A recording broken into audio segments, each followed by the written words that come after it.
રાધે રાધે મિત્રો, ઈયળમાંથી butter fry આપણે તૈયાર થઈ ગઈ છે।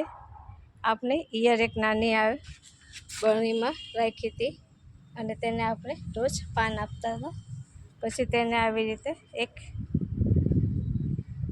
લાકડીની નાની એવી દંડી રાખી હતી, તેમાં તેનું ડીબું તૈયાર કર્યું અને આ ડીબામાંથી પછી આ બટર ફ્રાય નીકળ્યું અને તે પૂરી રીતે બટર ફ્રાય બની ગયું છે।